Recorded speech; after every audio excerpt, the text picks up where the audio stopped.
Start.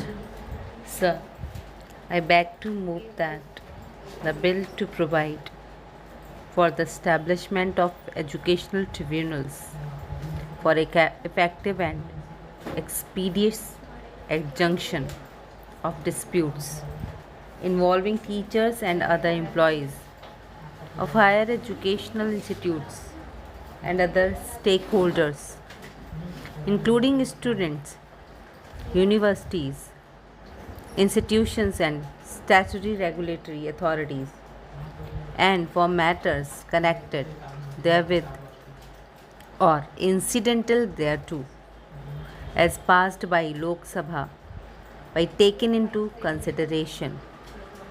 Mr. Chairman, sir, in the foreseeable future, we are going to see enormous expansion in the education sector, and the reason for that is quite simple.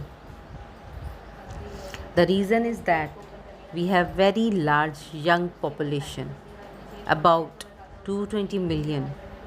Children go to school, but the number of children who reach university is only 12%. This is an unacceptable situation.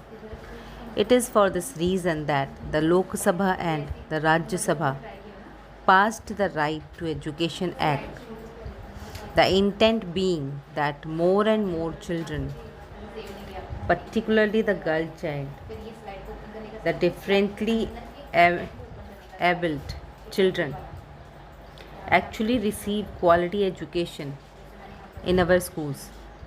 There is a need to increase our gross enrollment ratio from 12% to about 30% by 2020.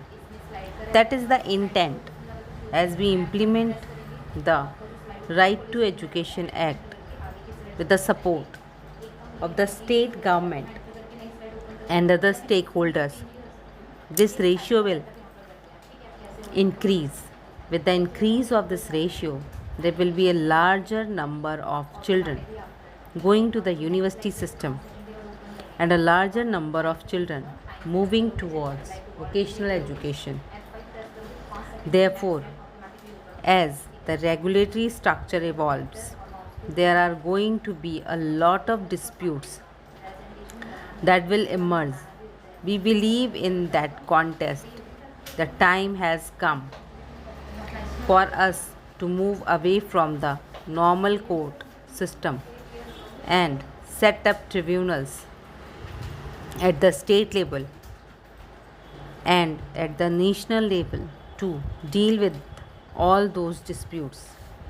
This particular bill sets out of a specific jurisdiction under clause 15 of state tribunals and the jurisdiction of the national tribunals under clause 31. So, the jurisdictions are separate, and we do believe that this particular regime will help a more expeditious and efficient resolution of disputes. Sir, I just want to mention one other fact that this again is an experiment. Maybe the work of the tribunal will expand and we may have to evolve the legislation to meet the needs of tomorrow. The standing committee had recommended that we should have a 5-member tribunal. The standing committee had also recommended that we should have more benches. But what they had suggested was a 3-tier system: a tribunal in every district, a tribunal at the state level, and a tribunal at the national level. We discussed these issues with the state government. We sent this bill to the education secretaries of all state government. We had discussion with them and we called them even to Delhi. In the course of those discussions, they said that it is not appropriate for them to set up tribunals in every district as it is very expensive proposition.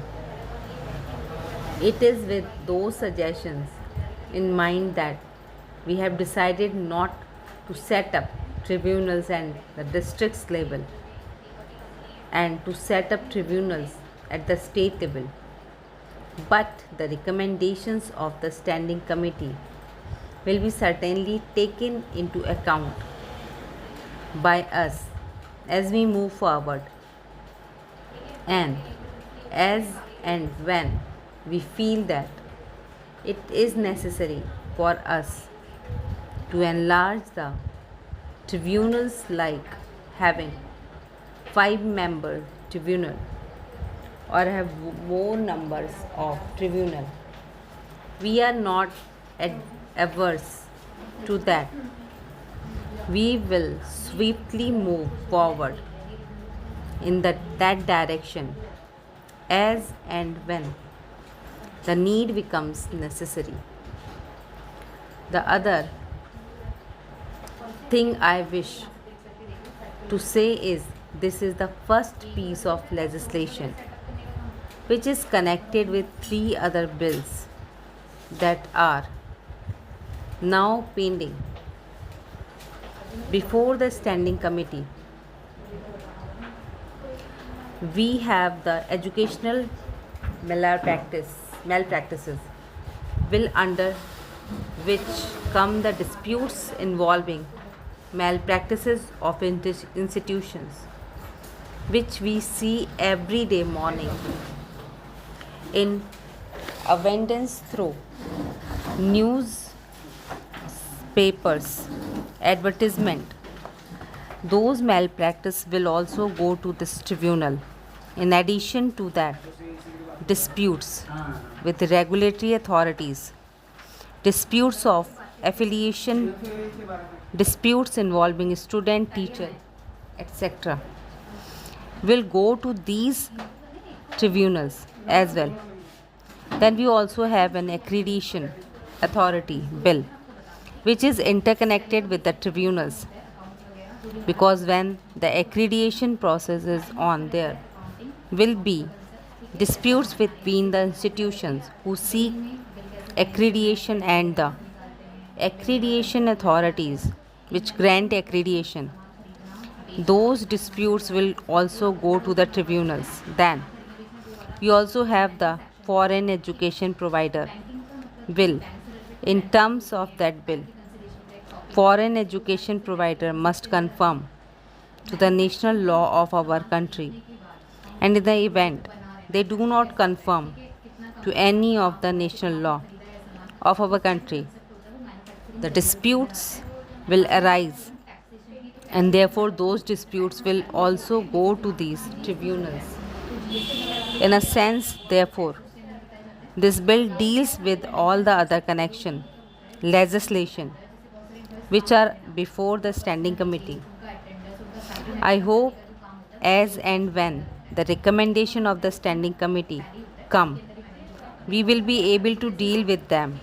But this is the first piece of legislation that I am moving forward.